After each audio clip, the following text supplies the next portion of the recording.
Here's a little bit of a challenge for you today. When you own and run a business, there are a million and one things that eat up your time every single day. This person wants to talk. Now you got to deal with your landlord on this. Oh, there's something in the budget here. All right, did you use the credit card for that? But whatever it is, there's a million and one things that come up. And the vast majority of those things, in the grand scheme of things, or when compared relatively to the rest of your business, they don't matter. Now, I'm not saying that none of those things are important and that someone shouldn't be dealing with some of those things, but for the most part, they're not going to move the needle in your business on a day-to-day basis, and not even in the long term as well. It's really easy to get sucked into doing things that won't make an impact.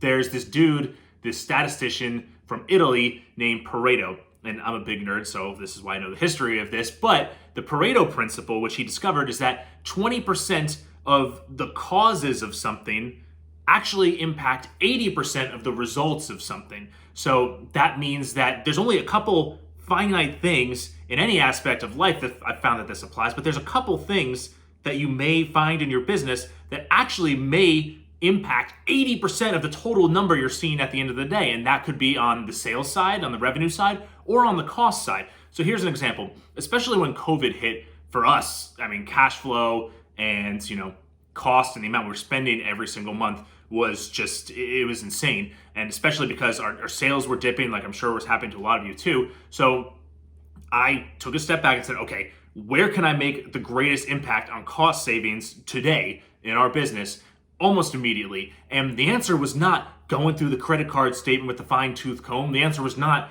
oh, cut back on marketing or the budget here for that. And the answer was not, oh my God, like look at the electricity or oh my God, or blah, blah, blah, like these kind of random expenses. Yeah, totally. Those are all expenses, but I could have spent hours and hours going through all those things and reducing them and not made an impact on our bottom line at all. For our business, the two biggest things every single year, every single month, every single day that have the biggest results on our bottom line is inventory and payroll. Mostly inventory, but payroll as well. So I spent, almost every hour for over a month, maybe 2 months, focusing on just that. And, you could argue I should have done that beforehand too, but that is what enabled us to kind of survive on a cash basis through COVID. Obviously, it's still going on, but that is kind of what has enabled us to keep things going. And we also, were able to more analytically look at payroll and how we were allocating hours compared to when it was busy and compared to, how much our sales were doing. So that was part of it for us too. But honestly, just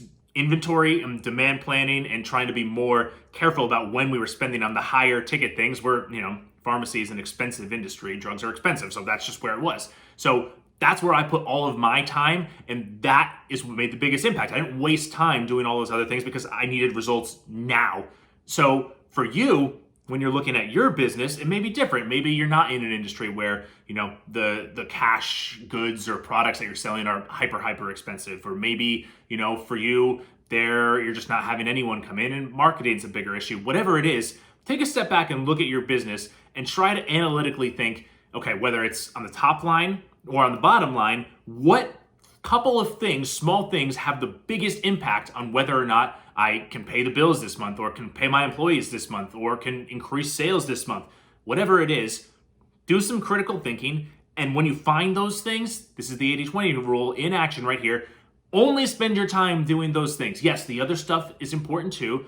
Maybe you have other staff who can help with those things, but spend most of your time in that, focusing on that 20% of things that have an impact on 80% of the goal that you're trying to achieve. That is what's going to move the needle on your business, especially right now through COVID when we kind of need things done yesterday. So focus on that. Try using the 80-20 rule. If you put this in practice, let us know in the comments how you've done that, how you spend your time intentionally to maximize the results you're getting in your business.